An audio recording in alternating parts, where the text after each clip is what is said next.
Incoming transmission. Welcome to True Spies. Week by week, mission by mission, you'll hear the true stories behind the world's greatest espionage operations. You'll meet the people who navigate this secret world. What do they know? What are their skills? What would you do in their position? This is True Spies, Season 2. You've got to have as much control over your emotions as possible when you're doing the work. And also you've got to tell as few lies as possible. And the few lies you do tell have to be whoppers. Episode 1, The Man from the Getty.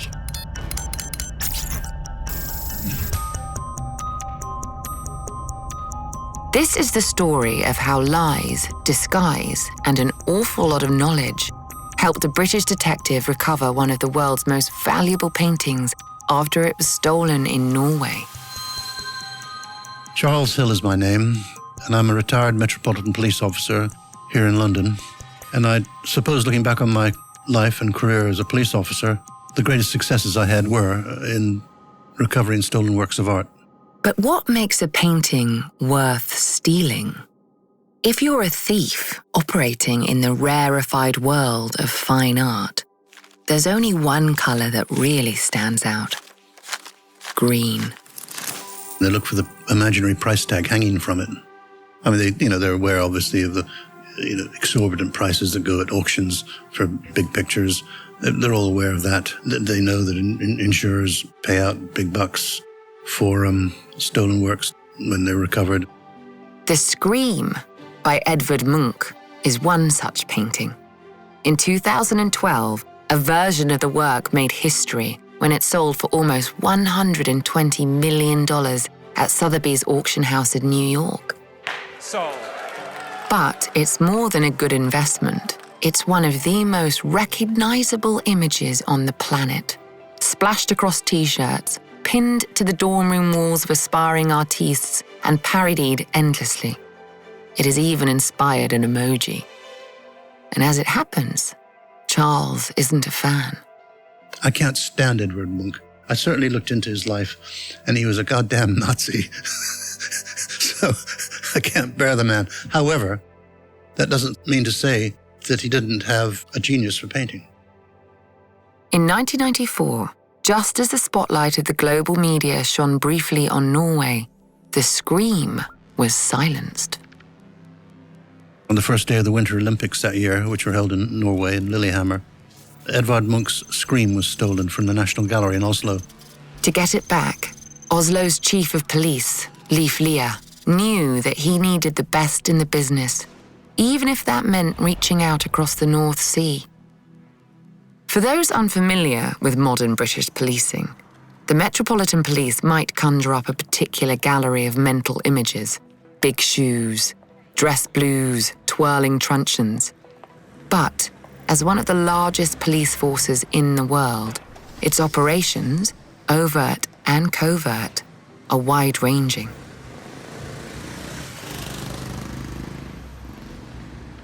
After earning his stripes patrolling some of London's most dangerous neighbourhoods during the 1980s and 90s, Charles Hill climbed the ranks to Detective Chief Inspector, working alongside what would become the UK's National Crime Agency, essentially a British equivalent to the FBI.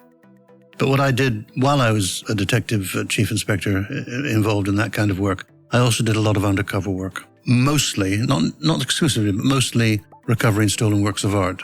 And I was highly successful. That's not an empty boast. The year before the theft of the Scream, Charles hunted down a trove of priceless artworks in Antwerp, Belgium, going toe-to-toe with one of Ireland's most feared criminal gangs in the process. I recovered a Vermeer, a magnificent portrait by Goya called Donna Antonia Zarate, and other pictures. Others from that particular theft from Rusborough, which is a great Palladian mansion in the Dublin Mountains in Wicklow. We got all of those back in Antwerp. No, Charles Hill was not your average policeman. The son of a blue-collar American airman and a British ballerina, his soft mid-Atlantic accent and academic bearing set him apart from his peers on the force.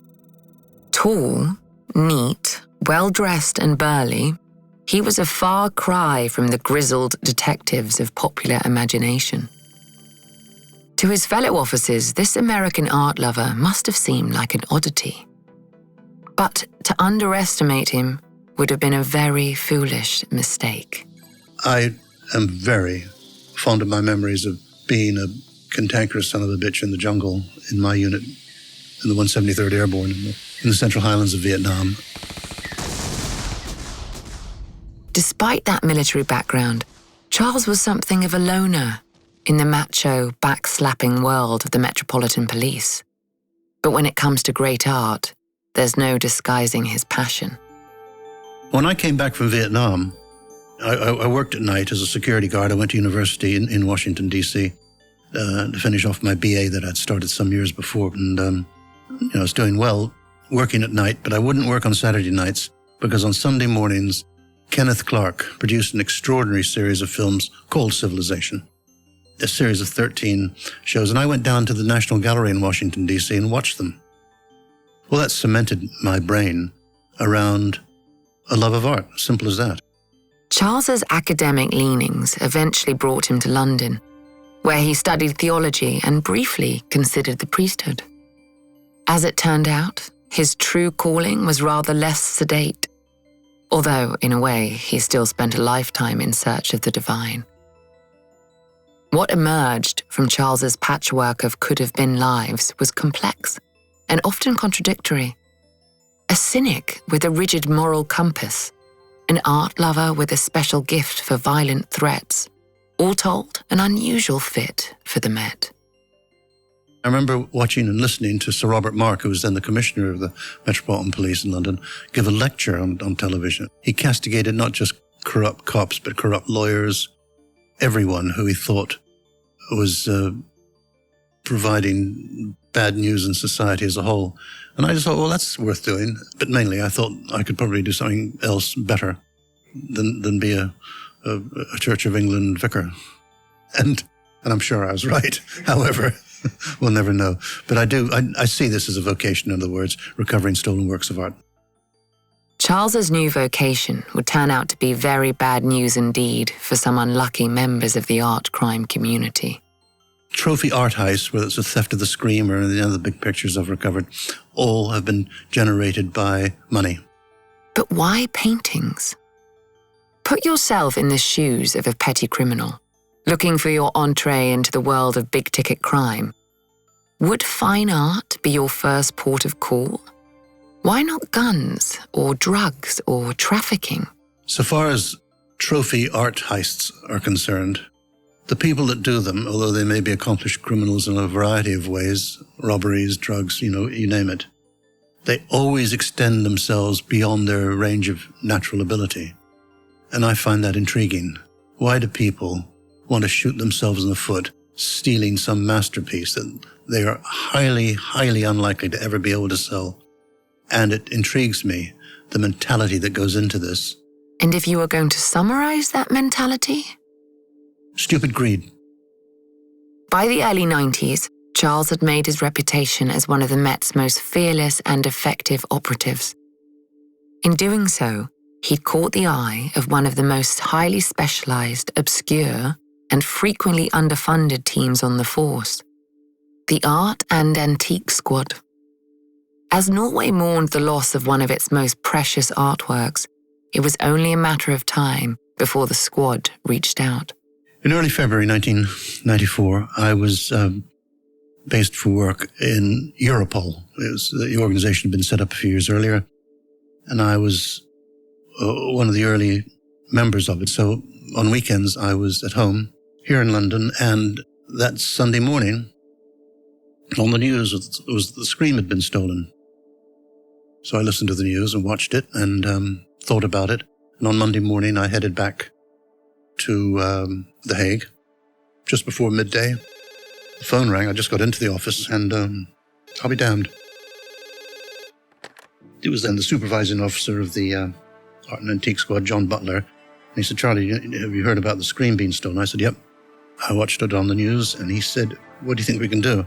I said, well, give me a few minutes, I'll think about it. While Charlie takes a few minutes, let me run you through the ins and outs of this particular heist. Did you imagine catsuits, laser beam alarm systems, and glass cutters? Well, not quite. Just before dawn, on a pitch-black winter's morning, a stolen car pulled up outside the Norwegian National Gallery. What happened next was quick, dirty, and breathtakingly simple. Two men dashed across the snow, carrying an ordinary household ladder. They placed it against the back wall of the gallery, up to the second floor. We know that because it was all filmed on CCTV, and we also know that the first time the guy that went up the ladder slipped and he fell down into the snow at the bottom. But the guy holding the ladder obviously ordered him back up, so up he went again and smashed the window and then came down with a scream. The sound of breaking glass shattered the frigid air.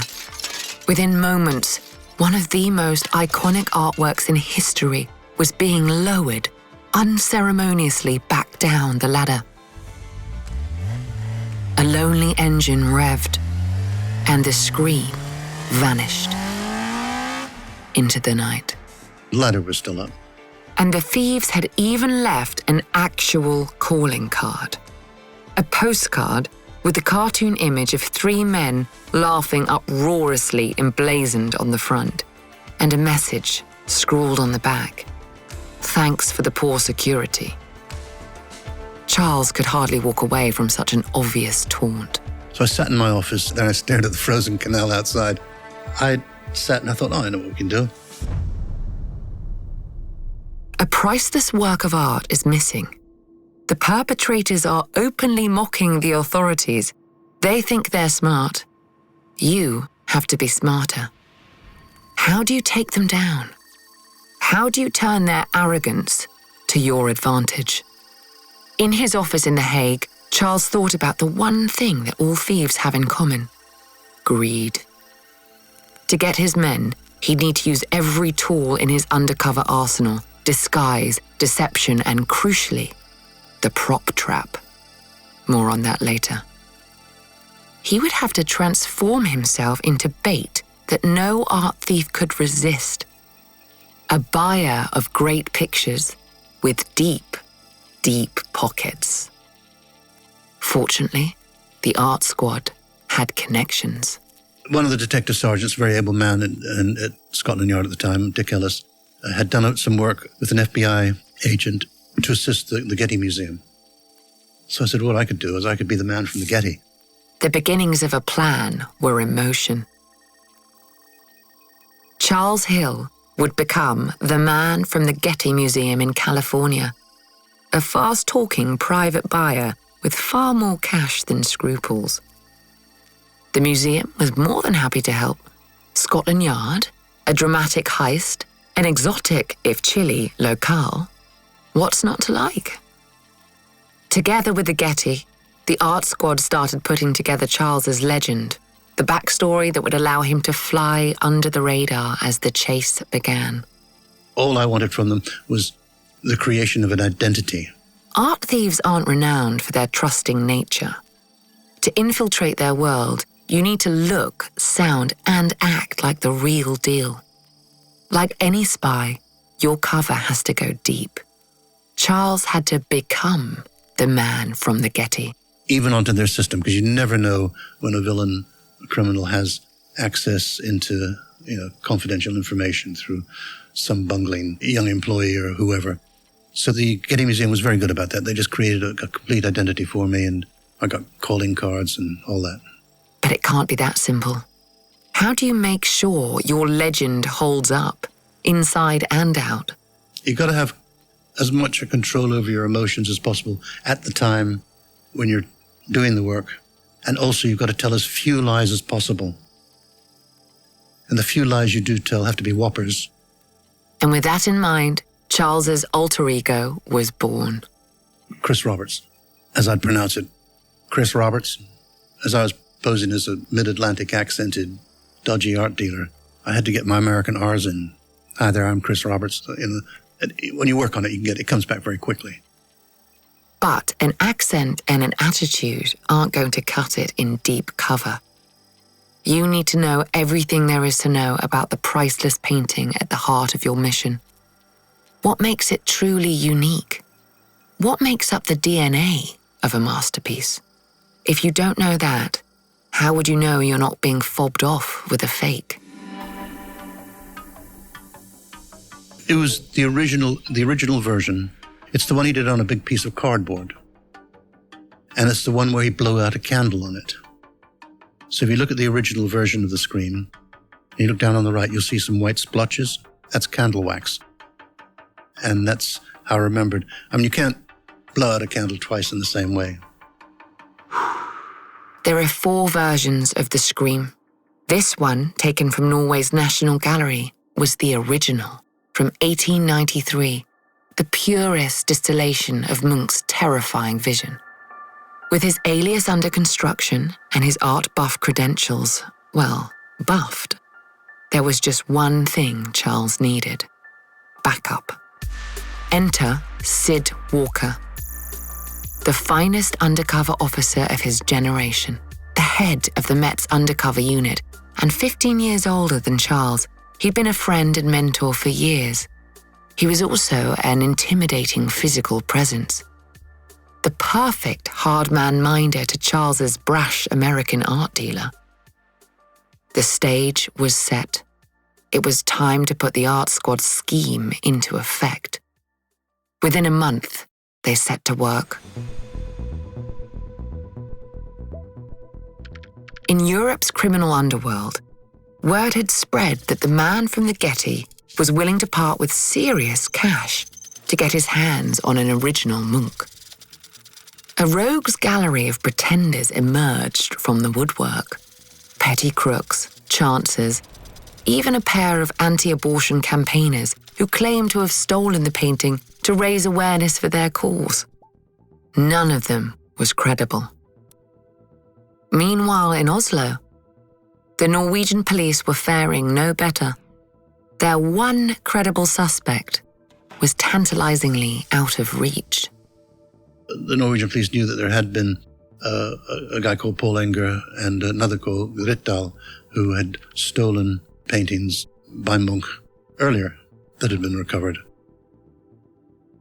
Career criminal Paul Enger liked to think of himself as something of a mastermind, the Professor Moriarty of the frozen North. In the aftermath of the Scream heist in '94, he lapped up the publicity, even posing next to the empty frame for reporters. His confidence had been well placed. Despite the shoddy execution of the robbery, and the fact that he'd been sighted at the National Gallery just 5 days previously, the local police had nothing substantial to tie him to the crime. But for now, Paul was out of the picture. What Charles Hill needed was a lead he could use. It came in the form of an art dealer from Asgardstrand, a sleepy little town on the Oslo fjord. As it happened, the dealer's sister was the estranged wife of the president of the Norwegian National Gallery. It was that family connection. That was the first real breakthrough we had. And without doubt, the art dealer's name was Einar Tore Ulvin. And Ulvin said to the main man, I know these people, I can get these things back. And that's the introduction I had into the people that did have it. Ulving wasn't working alone. He came with a companion, one whose art world credentials were worn lightly, if they existed at all. The guy's name was Jan Olsen. And Olsen was a fire raiser and a thief. And he was also, the last time he'd been in prison, he had won the Scandinavian Thai kickboxing championship. So he was a very fit zonker who took drugs. And he just fitted in with the world in which Ulvin, regaled, and they were friends. In other words, a thug. Olsen was Ulving's connection to Norway's criminal underworld, acting as a necessary middleman between the thieves and the respectable art world. And now the time had come for Chris Roberts to meet with Ulving and Olsen.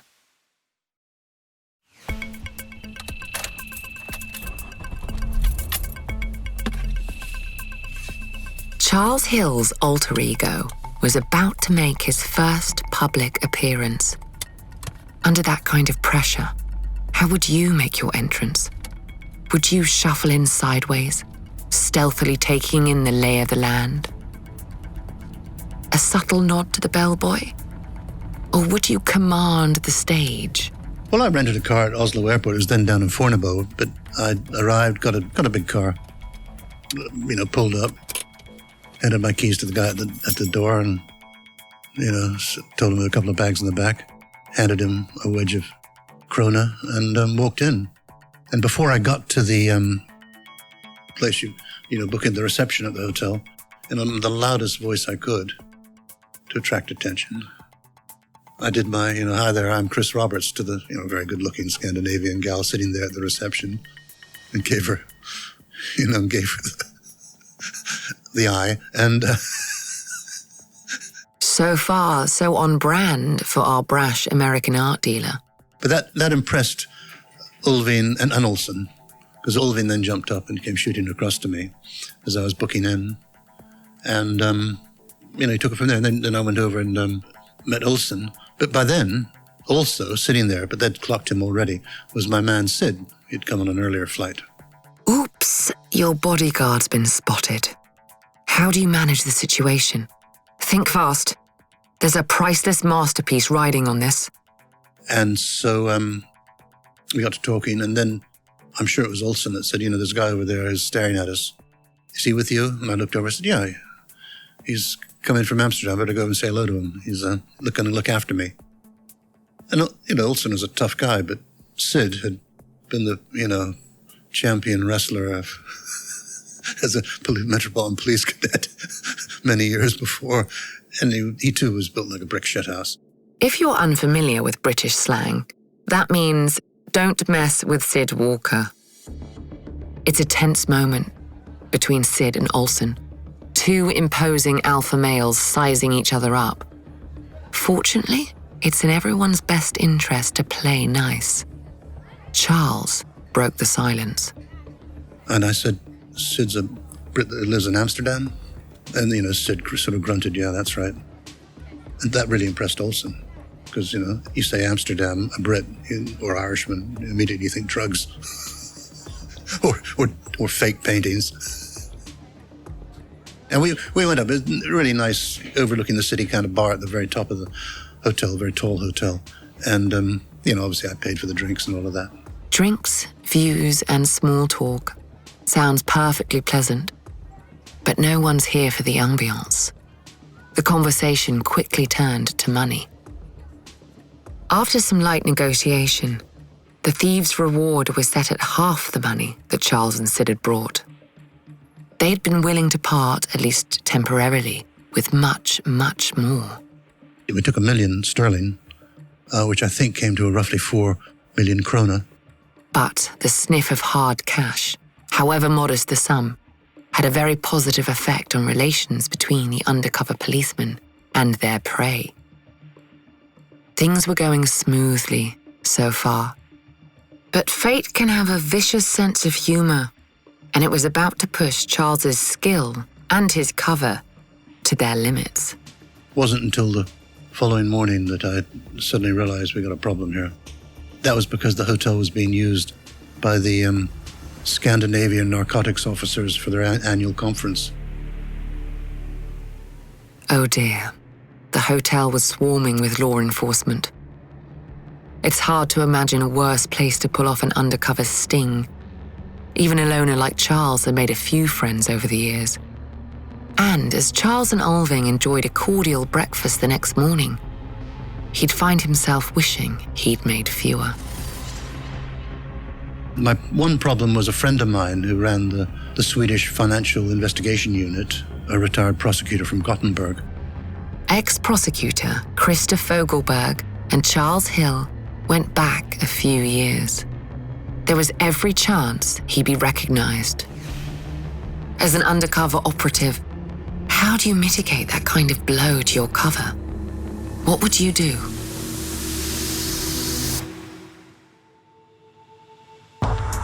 So I made my excuses, went back to my room, picked up the phone. John Butler was in the hotel as well, on the floor above me.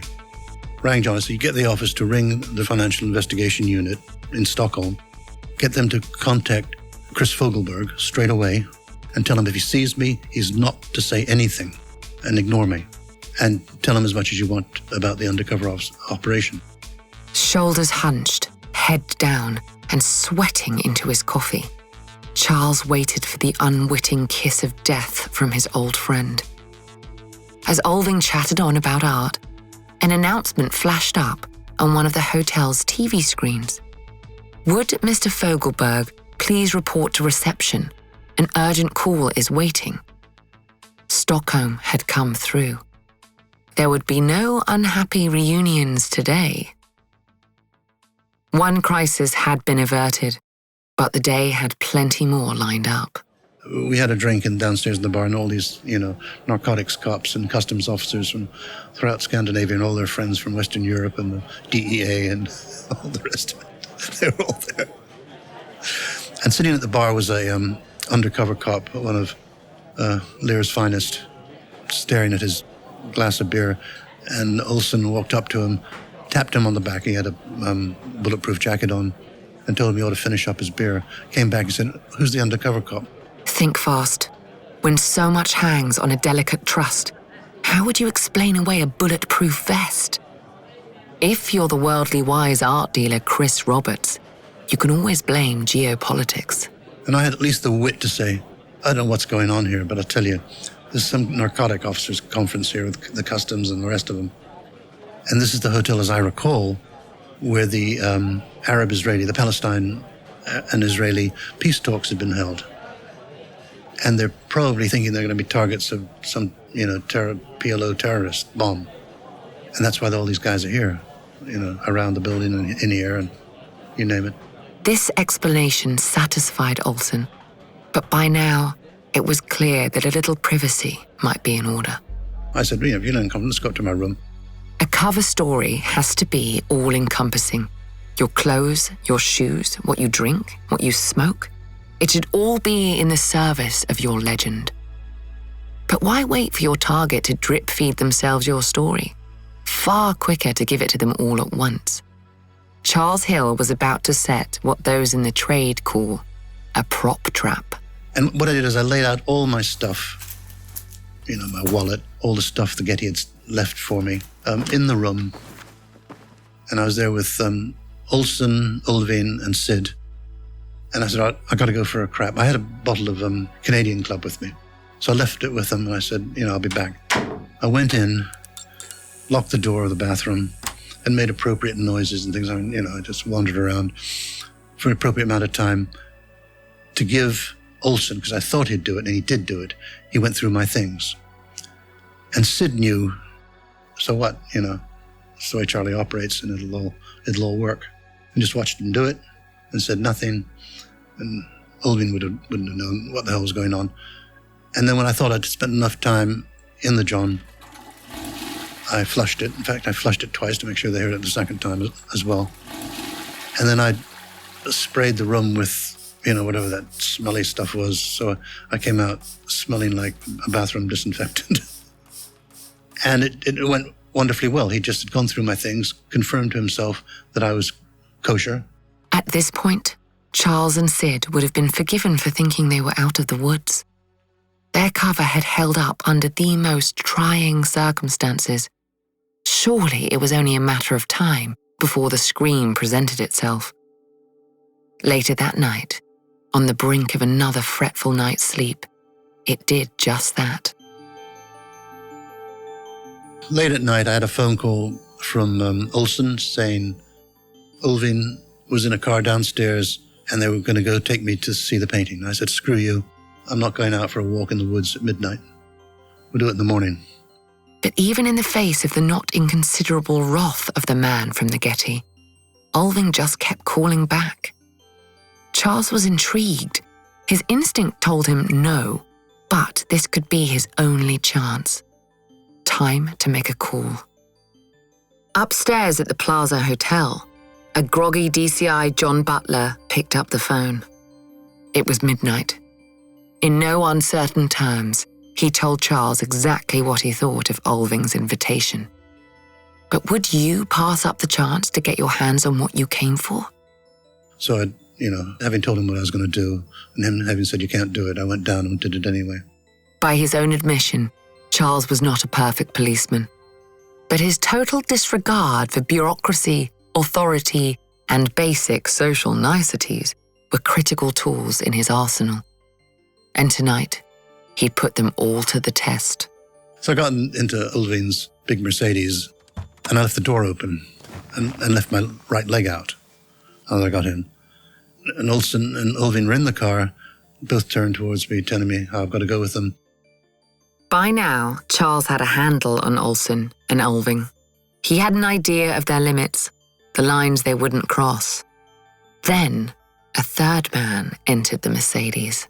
And then the other back door opened, and in got a guy called Gritdahl, and he started talking in a sort of a mincing sort of way.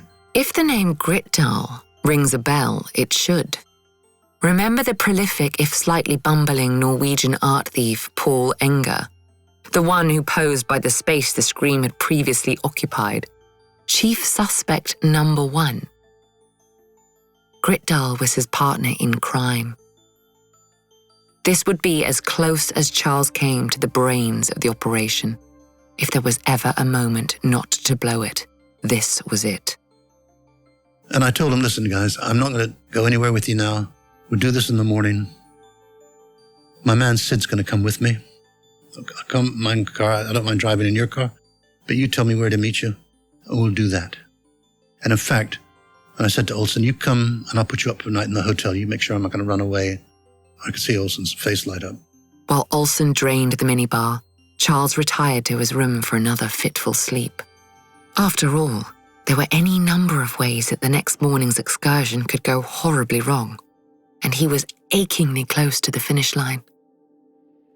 Sid drove with Olsen in the back seat and me in the front, and Sid, being the kind of gangster hoodie kind of guy, wannabe, did all his anti-surveillance stuff, driving around circles twice and parking up and waiting for people to pass you and then backing up. I can't tell you how impressed Olsen was by all this crap. Sid might have been showing off, but he had the right idea. It was important that a petty crook like Olsen believed that he was finally playing with the big boys. But amusing as it was for him, the man from the Getty couldn't afford to linger too long. He had a rendezvous to make.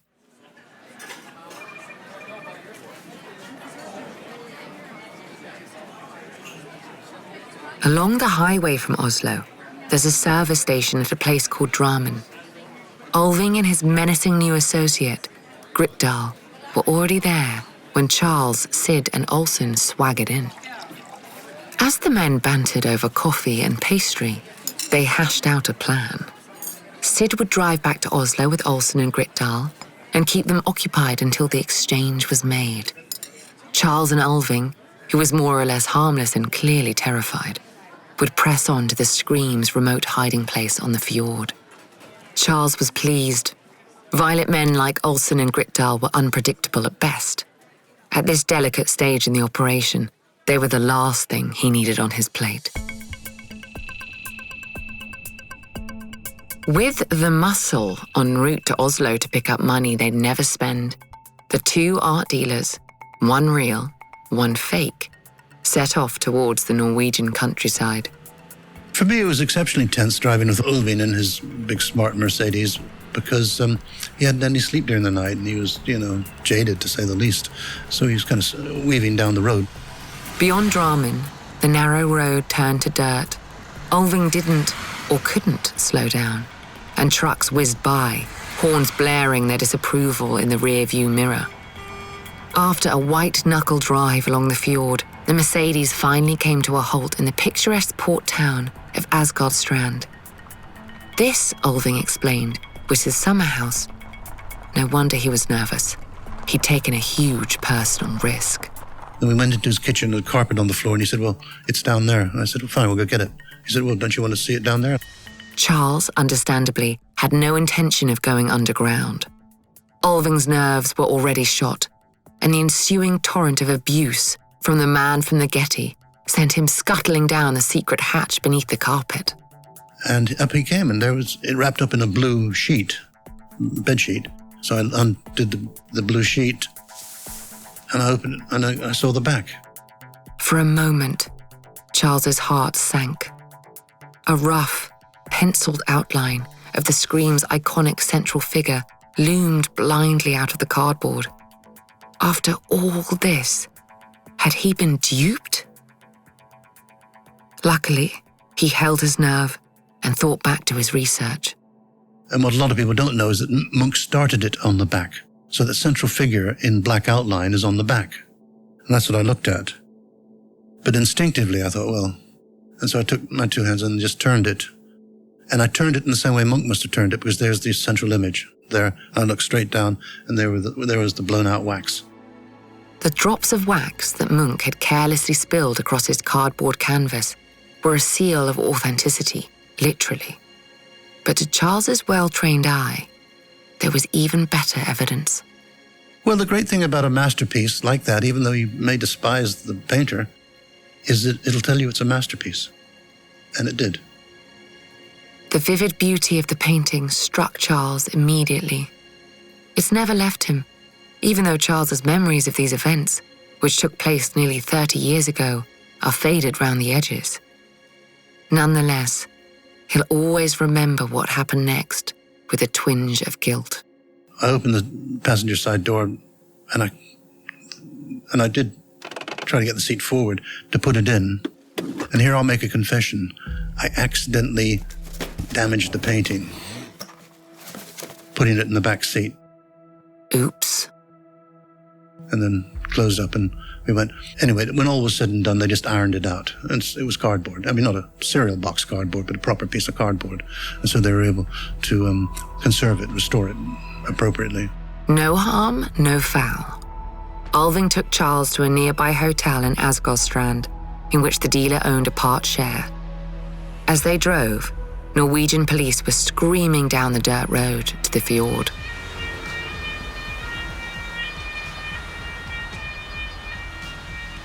The cops turned up. I'd barricaded myself into the room as best I could. And then I'd opened the door of the minibar and had myself a couple of drinks.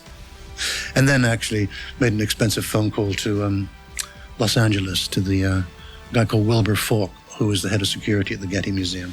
I had his number, and I told him the cops are coming to get it now, and to thank the Getty for what they did. And just like that, the man from the Getty had served his purpose.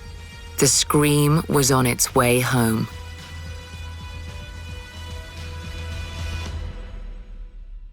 Meanwhile, back in Oslo, Sid Walker was on babysitting duty. Olsen and Gritdahl were becoming restless. When, they asked, were they getting paid? The tension in the room was already at fever pitch. What happened next really didn't help. A knock came on the door in this hotel room, and it was two cops who were bringing the money. They were in sort of police terminology in London, it's called half blues. I mean, they had their, black boots on and their police trousers, but they had jackets on, both of them looking like Starsky and Hutch. Up in the top half, but cops on the bottom half. And so they knocked on the door and took Sid by surprise. And I think Olsen said, I'd get the door, so he opened the door. And it was two cops with the money, the bags of money. And they hadn't put the chain on, so they just pushed their way in. And so the five of them were all pretty much surprised to see each other. The Norwegian police, known more for their procedural work than for their mastery of disguise, had sparked a powder keg. Gritdahl went berserk and started fighting. And the money bag got dropped. The threat of violence had loomed over proceedings since the British policeman's first encounter with the Norwegian crooks. Now that violence was unleashed. There was only one thing for it. Sid had the presence of mind to say to Olsen, let's run. So they both ran out, leaving the two cops, the money, and Gritdahl getting the bells of hell hammered out of him by the two big cops. While Gritdahl took a beating at the hands of Oslo's finest, Olsen made his escape. It was short-lived. And by the time Olsen and Sid got downstairs, Olsen was ahead of him, a super fit guy and fast and younger than Sid, and was out the door of the back, missed by all the cops around them, place because they went out the back. Olsen burst out of the hotel's rear exit into the chill of a Norwegian spring evening. As he sprinted away through the streets of Oslo, the night's events began to percolate. How had the cops known where to find him? More importantly, how had they gotten hold of his money? And where the hell was that idiot American? Olsen finally, dumbass, realized what had happened. It finally dawned on Olsen. He'd been played by the man from the Getty. It was only a matter of time before he was caught. Resigned to his fate, he made for the nearest phone booth to turn himself in. Oslo's chief of police, Leif Lea, was nothing if not accommodating. And Olsen then said to him, "If I could bring a taxi, will you pay the fare?" And Leif Lea said, "Yeah," and did. There's only one player not accounted for, Einar Tor Ulving, the art dealer and middleman who'd gotten in way over his head. Astoundingly, he was never charged. When the trial finally came to court in 1996, Ulving's testimony was vague and non-committal. A few less than friendly social visits from Olsen in the intervening months had made sure of that. In the end, Gritdahl and Olsen were sentenced to 4 and 2 years, respectively, for handling stolen goods. The attention-seeking Paul Enger, who had been the likeliest suspect all along, was revealed to be the brains of the operation, serving 6 years for his crime. But in the end, there was only one old enemy that Charles Hill couldn't face down, fast talk or intimidate: bureaucracy. It was appealed to the Norwegian Supreme Court, and they decided, the top court in Norway, that there was an unsound conviction because I was in the country and my man said not false passports, they were proper passport office passports, but under false names, and that's against Norwegian law. So they all got off scot-free. After months of careful planning, meticulous research, and huge personal risk, the case fell apart on a technicality. Nobody had anticipated this, not the Met, not the Norwegians, and not Charles Hill. Of the convicted men, all but Enger were freed on appeal. But Charles, more interested in paintings than people on his best day, was sanguine. A gaping wound in the fabric of Norwegian culture had been sutured. The scream had been returned. Nothing else mattered. But despite his outstanding record, Charles wasn't long for the Met. And my ambition had always been to be the director of intelligence in the police. That was never going to happen. And I sure as I wasn't going to become some clone to some, community commander type partnership policing person. Come on. When you're dealing with criminals, you've got to deal with them. You've got to outsmart them. It seems odd that someone who takes such a dim view of crooks would make a living out of pretending to be one.